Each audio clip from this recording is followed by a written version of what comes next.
Press the bell icon on the YouTube app and never miss. सभी को जय हिंद दोस्तों, आप सभी का हार्दिक स्वागत है जय हिंद रिएक्शंस पर। आशा करता हूं कि आप सभी लोग बहुत अच्छे होंगे। तो आज हम आपके लिए एक लेटेस्ट और एक इंटरेस्टिंग वीडियो लेकर आए हैं। जैसे कि आप जानते हैं कि आज अबू धाबी के सबसे बड़े हिंदू मंदिर का उद्घाटन है, जिसके लिए भारत के प्रधानमंत्री श्री नरेंद्र मोदी जी भी वहां पहुंचे हैं। तो आज इस वीडियो में आप देखेंगे पाकिस्तान की मशहूर पत्रकार आरजू काजमी को, उनकी स्पेशल गेस्ट होंगी भारत की बेटी और सुप्रीम कोर्ट की सीनियर वकील नाजिया राई खान। तो ये वीडियो काफी इंटरेस्टिंग होगी, आपको बहुत कुछ जानने को मिलेगा। तो इसे अंत तक देखें और चैनल पे नए हैं तो चैनल को सब्सक्राइब कर दें, ताकि हम आपके लिए लेटेस्ट, इंटरेस्टिंग और इन्फॉर्मेटिव वीडियोस लाते रहें। तो चलिए पहले ये वीडियो देखते हैं और अंत में इसके बारे में बात करेंगे। जय हिंद, जय भारत, जय श्री राम जी। नाजिया इलाही खान, सब नाजिया को जानते हैं। Thank you so much Nazia, क्या जा पाए हैं। Thank you.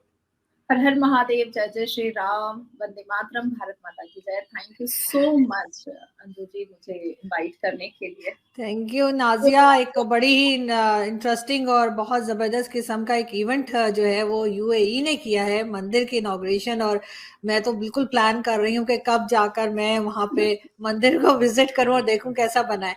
क्या कहेंगी आप एज अ इंडियन मुस्लिम, क्या फीलिंग्स हैं? क्या अच्छा लग रहा है कि यूएई में जो है वो इस तरह से मंदिर की इनॉग्रेशन हुई है फर्स्ट टाइम? डेफिनेटली मुझे बहुत बहुत प्राउड फील होता है और मैं हमेशा अपने माँ बाप की शुक्रगुजार हूँ और शुक्रिया अदा भी करती हूँ कि उन्होंने मुझे भारत में जन्म दिया, क्योंकि भारत हमेशा से बहुत खूबसूरत रहा है। लेकिन कुछ वक्त तक भारत को बहुत दशा और दिशा दोनों खराब कर दी गई थी कांग्रेस की वजह से। पर पिछले 10 साल में मोदी जी के नेतृत्व में जिस हिसाब से भारत से लेकर के भारत के सिविलाइजेशन और कल्चर, सभ्यता और संस्कार का ढंका जो है, भारत के सिविलाइजेशन का ढंका अब मुस्लिम देशों में भी आवाज आ रही है, ये बहुत अच्छा लग रहा है आरजू जी। एंड सेकेंड थिंग कि मैं ये भी कहना चाहूंगी आपके साथ, क्योंकि आपका प्लेटफॉर्म बिल्कुल ओपन प्लेटफॉर्म होता है, तो जो लोग छाती पीट रहे थे भगवान राम के प्राण प्रतिष्ठा पर, मुझे लगता है कि अभी ठंडक हुई भी नहीं होगी, खुजली बंद भी नहीं हुआ होगा, बरनौल अभी लगा ही रहे होंगे। लो भैया, एक और उनके लिए धमाका हो गया है। पर बहुत खूबसूरत मंदिर बनी है, बहुत खूबसूरत। इवन मेरे जाने की बात थी, पर क्योंकि हल्द्वानी में इतना बड़ा मैटर हुआ है और कल सरस्वती पूजा है, तो बहुत सारे प्रोग्राम्स है मेरे और फिर मुझे हल्द्वानी विजिट करना है, तो इसकी वजह से मैं रुक गई हूँ। लेकिन मुझे लग रहा है कि मैंने बहुत बड़ी चीज मिस कर दी है, बहुत बड़ी चीज। साथ ही साथ मैं भारत के मुसलमानों के लिए भी ये बात कहना चाहूंगी कि हमारे रामलला के प्राण प्रतिष्ठा के दिन उन्होंने बहुत अभद्र बातों का, बहुत डेफेमेटरी लैंग्वेज का इस्तेमाल किया था।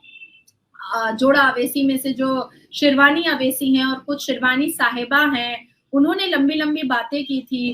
तो मुझे लगता है कि उन लोगों को यूएई में मक्का मदीना भी बॉयकॉट कर देना चाहिए, क्योंकि वहां भी तो भाई 72 एकड़ की जमीन पर जो है और वो इतनी खूबसूरत नक्काशी की हुई मंदिर बनी है। और मैं देख रही थी सुबह में, और जितने भी रिपोर्टर्स जो मेरे बहुत अच्छे कॉलीग हैं, जो मेरे फ्रेंड जैसे हैं, जो मेरे भाई बहन जैसे हैं, वो लोग मुझे वीडियो कॉल पे दिखा रहे थे कि नाजिया ये जितनी पिलर ऑफ द पिलर जो बना है, वो एक एक पत्थर की नक्काशी जो है वो 1.5 साल में हाथ से की गई है।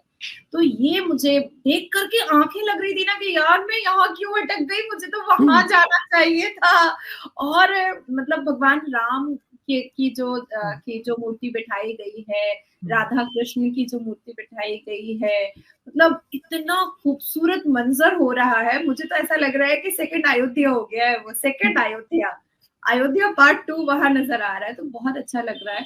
और ऐसा अच्छी चीज ये है कि आज मोदी जी जब पहुंचे तो प्रेसिडेंट एच मोहम्मद बिन जैद अल नहयान ने उनको रिसीव किया, और उसके बाद फिर मीटिंग स्टार्ट होते ही भारत का बना हुआ यूपीआई जो है वो बायलैटरल रिलेशनशिप में आया।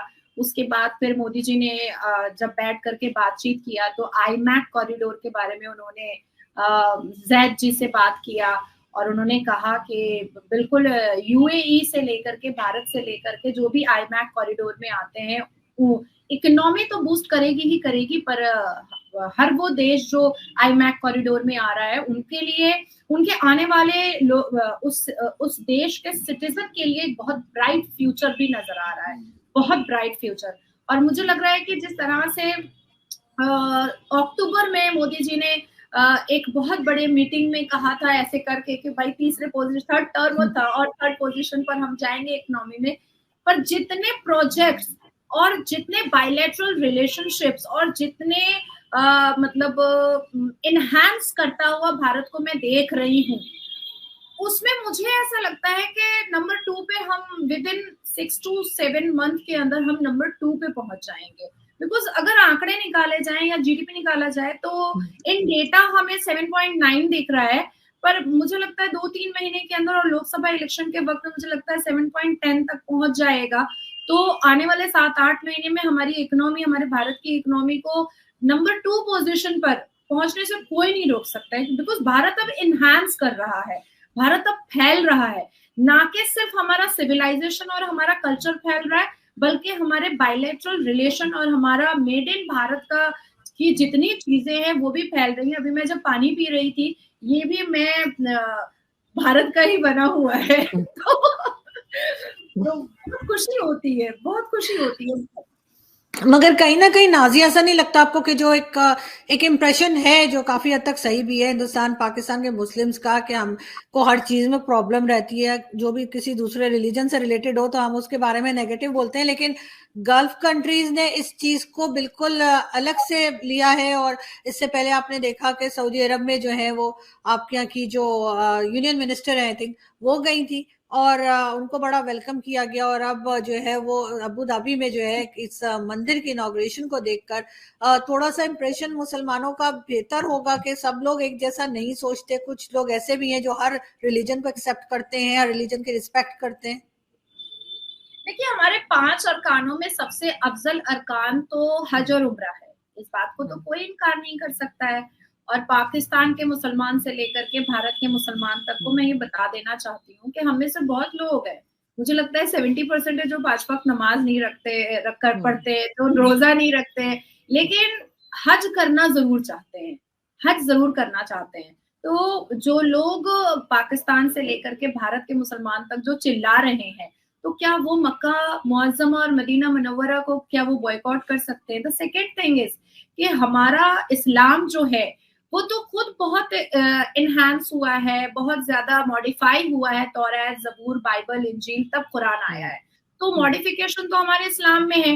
द थर्ड थिंग इज आरजू जी कि हम अपने प्रॉफिट मोहम्मद सल्लल्लाहु अलैहि वसल्लम को आमिन और सादिक कहते हैं। आमिन मतलब ईमान रखने वाला और बहुत अमानतदार और बहुत सच्चा, बहुत अमन पसंद, और सादिक का मतलब है कि अमानत में खयानत नहीं करने वाला।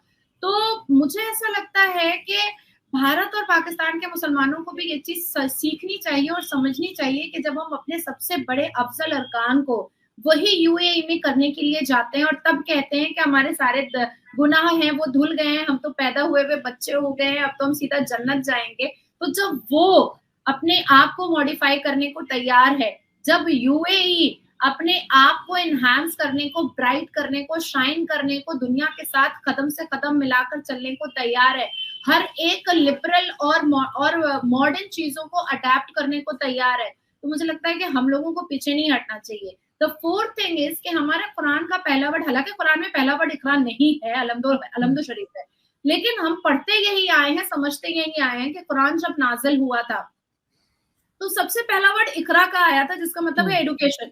तो अगर हम एडुकेट हो जाते हैं, हम कुछ बनते हैं, तो जाहिर सी बात है कि हमारे अंदर चेंजेस आएंगे। वो उटंगा पैजामा, चुटकी दाढ़ी, सर पे टोपी और लंबा कुर्ता और नाड़ा और काला बुर्का नाड़ा को टाइट करके आप कहाँ क्या बन सकते हैं? आप तो कहीं भी कुछ नहीं बन सकते। ये चुटकी दाढ़ी लेकर के आप क्या बनिएगा? अब ये उटंगा पैजामा पहन करके, लंबा कुर्ता पहन करके, नाड़ा को खींच करके बांध करके आप क्या बन सकते हैं? लेकिन और ये जो लड़कियां जो काला टेंट पहन लेती हैं, बुर्का पहन लेती हैं, मैं आपको एक बहुत अच्छी बात बताती हूँ। हमारे भारत में पश्चिम बंगाल, वेस्ट बंगाल जो अभी काफी ज्यादा चर्चे में आया हुआ है महिलाओं को बेचने में, क्योंकि उनके मेयर ने ही कहा हुआ था कि वेस्ट बंगाल जो है वो मिनी पाकिस्तान है, आपके डॉन न्यूज़पेपर को ही कहा था मेयर फरहाद हकीम ने। यहाँ पर बलात्कारी से बलात्कार 10 साल जेल खटे हुए बलात्कारी के साथ मुसलमान औरतें शादी कर लेती हैं और बच्चा भी पैदा कर लेती हैं बलात्कारी का, आप सोचें। और ये हमें सिखाती हैं, हम जैसी एडुकेट वुमेन्स को ये सिखाती हैं कि क्या जायज है और क्या नाजायज है, जो बलात्कारी का बच्चा पैदा कर रही है। अब आप सोचें कि भारत के मुसलमान कौन से गटर में पड़े हुए हैं, ये मदरसा छाप, गटर छाप, इनको नहीं पता है कि जिंदगी जीने का तरीका क्या होता है। देखिए आरजू जी, अगर हम एक कुतिया के पेट में होते तो हम कुतिया जन्म लेते, पर हम एक मुसलमान माँ के पेट से जन्म हुए तो आप और मैं मुसलमान हुए हैं। लेकिन मुसलमान पैदा होने के बाद हमारा कर्तव्य क्या है, इसको भी तो देखना चाहिए ना। हम अपने देश के प्रति कितने वफादार हैं, हम अपनी धरती के प्रति कितने वफादार हैं, हम जिस देश में रह रहे हैं उस देशवासियों के प्रति हम कितने वफादार हैं। ये सारे कर्तव्यों का पालन जो है वो पाकिस्तान के मुसलमान तो भूल ही चुके हैं, हमारे भारत के मुसलमान को अवेसी पूरा भुला चुका है, पूरा का पूरा भुलवा दिया है। और वो तो भला है आप लोगों का कि पिछले 8-9 महीने से मैं आप लोगों के साथ बैठ रही हूँ तो यहाँ के रियल फैक्ट जो है वो पाकिस्तान तक पहुंच रहे हैं। अदरवाइज होता क्या था, जो अवेसी बोल दिया है उसी का डंका पिटा जाता था पाकिस्तान में कि हाँ वो बोल रहा होगा। मीडिया जो बंद कर दिया है हमने एक दूसरे का, अगर मीडिया हम लोग देख रहे होते एक दूसरे का, जाहिर है कुछ लोगों के पास है कि डिश टीवी है तो वो देख लेते हैं, मेजोरिटी के पास तो नहीं है। तो हमें तो सही पिक्चर पता ही नहीं लगती थी ना, 2-3 साल पहले तक तो कुछ पता नहीं चलता था कि क्या हो रहा है। न्यूज़पेपर तक बैन है, मतलब आप ऑनलाइन न्यूज़पेपर भी नहीं पढ़ सकते इंडिया का, तो वो तक बैन कर देंगे तो फिर कैसे लोगों तक नॉलेज आएगी पाकिस्तान के लोगों की बात। यहाँ वेस्ट बंगाल में श्रीमती ममता बनर्जी ने डॉन न्यूज़पेपर के जर्नलिस्ट को यहाँ पर आने का 2021 में इजाजत दे दिया और फरहाद हकीम उनके लाडले मंत्री ने उनको अपना इंटरव्यू भी दिया कि हमारा कलकत्ता तो पूरा मतलब मिनी पाकिस्तान है, गलियां चलिए। अच्छा, ये भी मैंने ही आपको बताया कि नासिर खान बलात्कारी है, उसने क्रिश्चियन लड़की का बलात्कार किया था गाड़ी में पकड़ करके, और उसके साथ शादी की है एक मुसलमान औरत ने। अब आप सोचिए कि क्या हालत है मुसलमान औरतों की भी, टेंट वालियों की भी और मुसलमान लफंदरों की भी। बिल्कुल, तो सजा नहीं मिली, कोई जेल वेल नहीं गया। 10 साल की सजा हुई, उसके बाद बाहर निकल गया। वेस्टिन जैसे होटल में, 5 स्टार होटल में करोड़ों रुपए खर्च करके शादी किया, बेटी के बर्थडे में लाखों रुपए खर्च किया है बलात्कारी, और अभी श्रीमती ममता बनर्जी के मुसलमान मंत्रियों के गोद में पल रहा है, पुसा रहा है।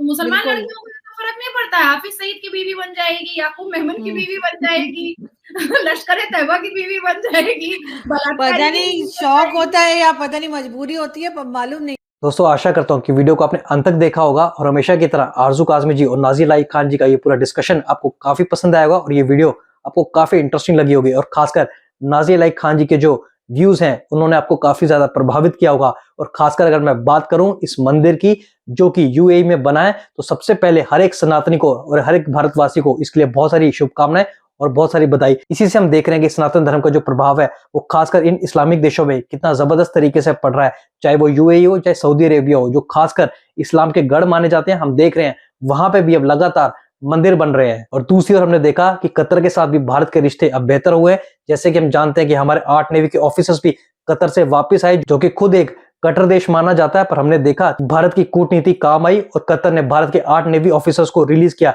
यह भी भारत की डिप्लोमेसी की एक बहुत बड़ी जीत है और ये दिखाता है कि भारत का कितना दबदबा है आज पूरे विश्व भर में। पर जाते जाते मैं लास्ट में आपसे बात करना चाहूंगा, आज 14 फरवरी है, आज हमारे देश के लिए ब्लैक डे है, क्योंकि इसी दिन पुलवामा हुआ था। तो फिर से एक बार पूरी जय हिंद रिएक्शंस टीम और परिवार की तरफ से हर एक जवान जो वीर गति को प्राप्त हुए थे उनको एक बार फिर से श्रद्धांजलि देते हैं। तो आशा करता हूं वीडियो आपको काफी पसंद आएगी। अगर आपको वीडियो अच्छी लगी है तो इसे लाइक और शेयर जरूर कर दें और अपने विचार हमें कमेंट सेक्शन में लिखकर जरूर बताएं। और एक बार फिर चैनल पर नए हैं तो चैनल को सब्सक्राइब कर दें ताकि हम अपनी लेटेस्ट इंटरेस्टिंग और इन्फॉर्मेटिव वीडियोस लाते रहें। जय हिंद, जय भारत।